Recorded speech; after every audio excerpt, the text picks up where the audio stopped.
दोस्तों, आज की कहानी है शादी के बाद जब पति विदेश चला गया और 2 साल कोई चिट्ठी पत्र नहीं भेजा। कहानी पसंद आए तो वीडियो को लाइक और सब्सक्राइब जरूर कीजिएगा। अब मैं 70 साल की हो गई, एकदम अकेली हूँ। अकेलापन ही मेरी सबसे बड़ी त्रयोदशी मुझे लगती है। अपनी जिंदगी को मुड़कर देखती हूँ तो हर एक पन्ना ही बड़ा विचित्र है। मेरे मम्मी पापा के हम 2 ही बच्चे थे, एक मैं और एक मेरा छोटा भाई। हमारा बड़ा सुखी परिवार। पापा साधारण सी पोस्ट पर थे, पर उनकी सरकारी नौकरी थी। मैं पढ़ने में होशियार थी। मुझे पापा डॉक्टर बनाना चाहते थे और मैं ही यही चाहती थी। मैंने मेहनत की और उस जमाने में इतना कंपटीशन भी नहीं था, अतः मेरा सिलेक्शन इसी शहर में मेडिकल में हो गया। पापा भी बड़े प्रसन्न, मैं भी खुश। मेडिकल पास करते ही पापा को मेरी शादी की चिंता हो गई। किसी ने एक डॉक्टर लड़का बताया, पापा को पसंद आ गया। दहेज वगैरह भी तय हो गया। लड़का भी डॉक्टर था तो क्या मैं भी तो डॉक्टर थी, परंतु पारंपरिक परिवार होने के कारण मैं भी कुछ कह नहीं पाई। शादी हो गई। ससुराल में पहले ही उन लोगों को पता था कि यह लड़का दुबई जाएगा। यह बात उन्होंने हमसे छिपाई थी, पर लड़की वालों की मजबूरी क्या कर सकते थे।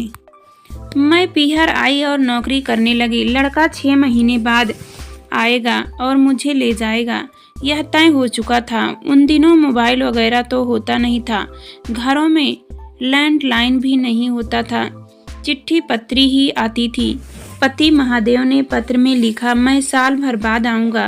पीहर वालों ने सब्र किया। हिंदू गरीब परिवार का बाप और क्या कर सकता था। मैं 30 त्योहार पर ससुराल जाती। मुझे बहुत अजीब सा लगने लगा। मेरे पतिदेव को 1 महीने में एक पत्र आता, वो भी धीरे धीरे बंद होने लगा। ससुराल वालों ने कहा कि वह बहुत बिजी है, उसको आने में 2 साल लग सकते हैं। मेरे पिताजी का माथा ठनका। एक कमजोर अशक्त लड़की का पिता क्या कर सकता है। हमारे कोई दूर के रिश्तेदार के एक जानकार दुबई में था, उनसे पता लगाया तो पता चला कि उस महाशय ने तो वहाँ की एक नर्स से शादी कर ली है और अपना घर बसा लिया है। यह सुनकर तो हमारे परिवार वालों पर बिजली ही गिर गई। हम सब ने किसी तरह इस बात को सहन कर लिया। पापा को बहुत जबरदस्त सदमा लगा। इस सदमे में सहन न कर पाने के कारण उन्होंने हार्ट अटैक हो गया। गरीबी में और आटा गीला। घर में मैं ही बड़ी थी और मैंने ही परिवार को संभाला। किसी तरह पति से डाइवोर्स लिया, भाई को पढ़ाया और उसकी नौकरी भी लग गई। हमें लगा कि हमारे अच्छे दिन आ गए। हमने एक अच्छी लड़की देखकर भैया की शादी कर दी। मुझे लगा कि अब भैया मम्मी को संभाल लेगा। भैया और भाभी जोधपुर में सेटल हो गए थे। मैंने सोचा कि जो हुआ उसको टाल नहीं सकते, पर अब मैं आगे की पढ़ाई करूं, ऐसा सोच ही रही थी। मेरी पोस्टिंग जयपुर में थी, इसलिए मैं यहाँ आई तो अम्मा को साथ लेकर आई। भैया की नई नई शादी हुई है, उन्हें आराम से रहने दो। मैं भी अपने एमडी प्रवेश परीक्षा की तैयारी में लगी। राजी खुशी का पत्र भैया भाभी भेजते थे। अम्मा भी खुश थी, मन का उनका जरूर नहीं लगता था। मैंने कहा, अभी थोड़े दिन यहीं रहो, फिर आप चली जाना। ठीक है, मुझे लगता है कि थोड़े दिन मैं बहू के पास भी रहूं। अम्मा, थोड़े दिन उनको अकेले भी एंजॉय करने दो। नई नई शादी हुई है, फिर तो तुम्हें जाना ही है। इस तरह 6 महीने बीत गए। एक खुशखबरी आई। भैया ने लिखा कि भाभी पेट से है, तुम जल्दी बुआ बनने वाली हो। अम्मा, दादी, इस खबर से अम्मा और मैं बहुत प्रसन्न हुए। चलो, घर में एक बच्चा आ जाएगा। और अम्मा का मन पंख लगाकर उड़ने लगा। मैं तो बहू के पास आऊंगी, अम्मा जिद करने लगी। मैंने अम्मा को समझाया, अम्मा अभी मुझे छुट्टी नहीं मिलेगी, जैसे ही छुट्टी मिलेगी मैं आपको छोड़ आऊंगी। भैया को हम बुलाएंगे तो भाभी अकेली रहेगी, इस समय यह ठीक नहीं है। वे भी मान गई। हमें क्या पता था कि हमारी जिंदगी में एक बहुत बड़ा भूचाल आने वाला है। मैंने तो अपने स्टाफ के सदस्यों और अड़ोसी पड़ोसी को मिठाई मंगाकर खिलाई। अम्मा ने पास के मंदिर में जाकर प्रसाद भी चढ़ाया, परंतु एक बड़ा वज्रपात 1 महीने के अंदर ही हुआ। हमारे पड़ोस में एक इंजीनियर रहते थे। उनके घर रात 10 बजे एक ट्रक कॉल आया, मुझे बुलाया। जाते ही खबर को सुनकर रोते रोते मेरा बुरा हाल था। मेरे भाई का एक्सीडेंट हो गया, वह बहुत सीरियस था और अस्पताल में भर्ती था। अम्मा बार बार पूछ रही थी कि क्या बात है, पर मैं उन्हें बता नहीं पाई। यदि बता देती तो जोधपुर तक उन्हें ले जाना ही मुश्किल था। पड़ोसियों ने मना भी किया कि आप अम्मा को मत बताइए। अम्मा को मैंने कहा कि भाभी को देखने चलते हैं। अम्मा ने पूछा, अचानक ही क्यों? सोचा तुमने, क्या बात हुई है? हम तो बाद में जाने वाले थे। किसी तरह जोधपुर पहुंचे। वहां हमारे लिए एक बड़ा वज्रपात इंतजार कर रहा था। भैया का देहांत हो गया। शादी हुए सिर्फ 9 महीने हुए थे। भाभी की तो दुनिया ही उजड़ गई। अम्मा का तो सब कुछ लुट गया। मैं क्या करूं, क्या ना करूं, कुछ समझ में नहीं आया। अम्मा को संभालूं या भाभी को या अपने आप को? मुझे तो अपने कर्तव्य को संभालना है। क्रियाक्रम पूरा करने के बाद मैं भाभी और अम्मा को साथ लेकर जयपुर आ गई। मुझे तो नौकरी करनी थी, इन सब को संभालना था, भाभी की डिलीवरी करानी थी। भाभी और अम्मा को मैं बार बार समझाती। मैं तो अपना दुख भूल चुकी। अब यही दुख बहुत बड़ा लग रहा था।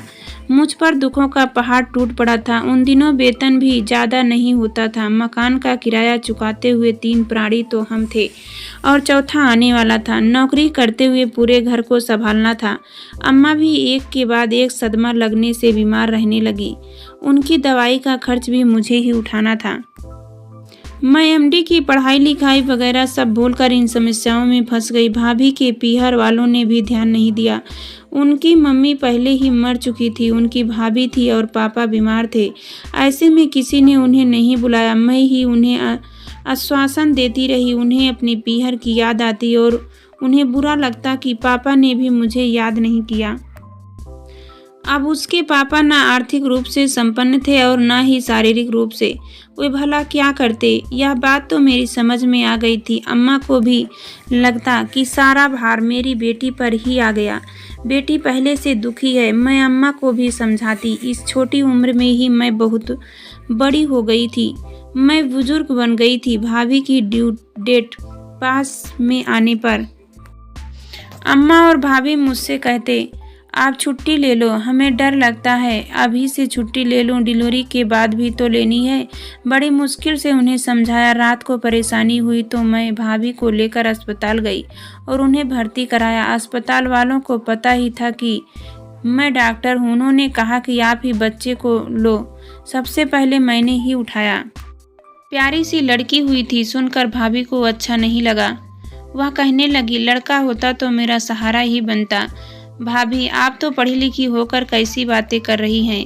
आप बेटी की चिंता मत करो, उसे मैं पालूंगी। उसका ज़्यादा ध्यान मैंने ही रखा। भाभी को अस्पताल से घर लाते ही मैंने कहा, भाभी आप भी बीएड कर लो ताकि नौकरी लग जाए।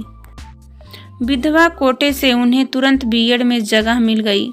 बच्चे को छोड़कर कॉलेज जाने लगी। दिन में बच्ची को अम्मा देखती। अस्पताल से आने के बाद उसकी जिम्मेदारी मेरी थी, पर मैंने खुशी खुशी इस जिम्मेदारी को निभाया ही नहीं, बल्कि मुझे इस बच्ची से विशेष स्नेह हो गया। बच्ची भी मुझे मम्मी कहने लगी। नौकरानी रखने लायक हमारी स्थिति नहीं थी। सारा बोझ मुझ पर ही था। किसी तरह भाभी का बीएड पूरा हुआ और उन्हें नौकरी मिल गई। मुझे थोड़ी संतुष्टि हुई, पर पहली पोस्टिंग अपने गांव में मिली। भाभी बच्ची को छोड़कर चली गई। हफ्ते में या छुट्टी के दिन भी भाभी आती। बच्ची की रुझान अपनी मम्मी की ओर से हटकर पूरी तरह से मेरी ओर और अम्मा की तरफ ही था। हम भी खुश ही थे, पर मुझे लगा कि भाभी अभी छोटी है। वह पूरी जिंदगी कैसे अकेली रहेगी। मैंने भाभी से बात की। भाभी रितु बोली, मुझे बच्चे के साथ कौन स्वीकार करेगा? मैंने कहा, तुम गुड़िया की चिंता मत करो, उसे हम पाल लेंगे। उसके बाद मैंने भाभी रितु के लिए वर ढूंढना शुरू किया।